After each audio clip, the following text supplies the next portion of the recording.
date update. We got Bennett on the line. Bennett gave us a call because he went out with Kylie. They had a great first date. Unfortunately, it never progressed to date number 2. Of course, that was according to Bennett that the date was great. So, first of all, Bennett, tell us how you met Kylie. We met online like everyone else does nowadays. And that led to a date, obviously? Yeah, we chatted for a little bit, for about a week, and then finally, we set a date, went and grabbed a beer, and I thought everything went good. Mm-hmm. But you're calling us, are we correct in assuming there was no second date? No second date, no response, nothing. Okay. Did anything go wrong on the date? I thought it went great, to be honest with you. I felt pretty good about it. I can't think of any reason why she would have, I would have scared her off or anything like that. Well, let's give Kylie a call so you can figure out what's going on. Get you a second date, okay? All right. So we've gotten a hold of Kylie. She's agreed to come on the air with us. So, Kylie, do you remember going out with Bennett? Oh, God. Yes, unfortunately. No. Oh, that doesn't sound like it went well? No, it was a pretty tragic date, to be honest. It was a tragic date because he said it was the exact opposite to us. Gosh, that man is so delusional. What happened on the date? So about 2 hours before the date, I lost my job. Oh, wow. I'm sorry. Yeah, I'm a server at a restaurant, and I got a text that, we were all hopping on a Zoom meeting, which is never a good sign. It's usually when something big is about to change with the restaurant. And at the meeting, the owners literally were like, "You're all going to lose your jobs because we're closing." Oh, no. And that happened right before the date, too. Yeah, but, Bennett looked incredibly promising, and I was like, we planned the date. I'm not a flaky person. I'm going to show up and, be there and be present, even though I wasn't, in the best mindset for the date. And, that's on me. The circumstances weren't ideal. But when I went to the date, Bennett was, the most unsympathetic person I've ever met. I was telling him I lost my job, and he literally just glazed over it, didn't check in, nothing. He didn't ask about it at all, or me, or really anything. Questions weren't his strong suit. I don't want to be with an unsympathetic man, and I never called him back because I personally didn't want to put myself through that hellscape again. Okay, all right. And this is up to you. As Bennett gave us a call, and Bennett told us the date was great. He didn't mention anything about this. He just asked us to give you a call on his behalf. If you don't want to do this, we could end this right here.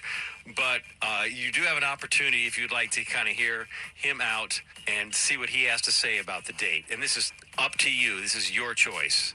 I mean, honestly, I'm genuinely curious, and maybe this could be a learning moment for him. So send him on through. Okay. Okay, all right. We like learning moments. Okay.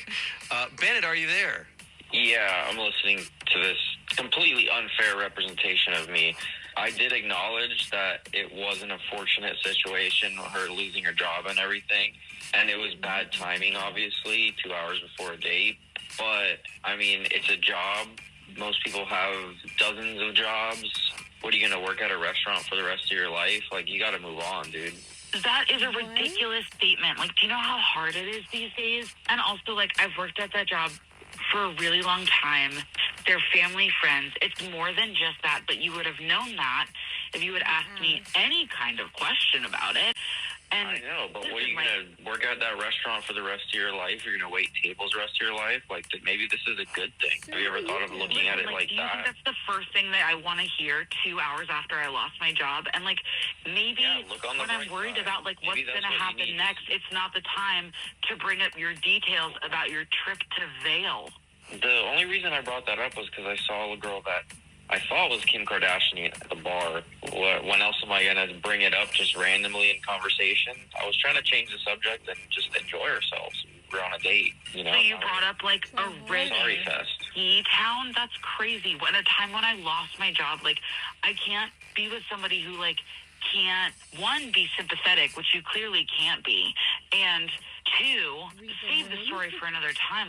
Read the room, dude. I was just trying to have a good time. I don't go on a date to have, a pity party for some crappy job that you lost. It's not a big deal. Excuse me, I didn't ask for a pity party. All I asked for was a little bit of kindness, which you clearly lack. You said you want sympathy. And I'm just saying, listen, Bennett, I'm going to do you like the biggest solid ever. If a girl comes to you with a problem, maybe just like listen to her and don't like job shame her because she's trying to make ends meet. That's not the way to insult me or ruin me. Make you look on the bright side. Trying to cheer you up, but you just want to wallow in pity and feel sorry for yourself and have me do the same, and I'm not doing it. Okay, we're going to jump in here because our whole goal was to see if Kylie wanted to go out a second time with you, Bennett. And Kylie, we would pick up the tab for date number 2. We always make that offer, but it seems pretty obvious to everyone you're not interested at all in going out again with Bennett. No, I would save your money, you guys. I don't want to go out with somebody who has the inability to read the room and can't see what's going on. I was reading the room. Didn't you see I noticed the Kim Kardashian lady at the bar? I was reading the entire room. I scoped it all out. Bennett. I don't think that's what she meant, Bennett. Yeah, I don't think we need to bring back Kim Kardashian again. Kylie, thank you so much for coming on the air. Can we ask, it sounds like this date was a while back. Have you found employment since? Fortunately, yes, I have. Oh, good deal. I'm working at an accounting firm now. I was right. She's moving on up in the world. Okay. Kylie, thank you so much for coming on the air. Do appreciate your time. Thanks for having me, guys. And congratulations on the new job. I appreciate it. You're welcome. Man, did I just dodge a bullet there or what, dude? Like, she just said that she got a better job, and we could be celebrating, but she just can't see the forest for the trees, I swear to God. Yeah, Bennett, you just want to have a good time on the date, That's all I wanted, to have a good time. Tell us Kim Kardashian's story of Vail. Wow. Wow. Man, I feel bad for Kylie. It sounds like she wasted her time. Yeah. And I'm glad she got a new job. I think it was more than just losing her job, too. I think she said she was like friends, their family friends with the owners of the restaurant. So that also, this restaurant closed also was probably weighing heavy on her. And on top of that, Kim Kardashian was probably at that bar at Vail. Yeah. Benno wanted to tell that story so bad. 888-787-1963 if you want to comment on. Bennett, you have a special way of speaking that makes people appreciate your silence. And I would have not gone on this date. I don't care. I'm not going on this date. Because what do you mean?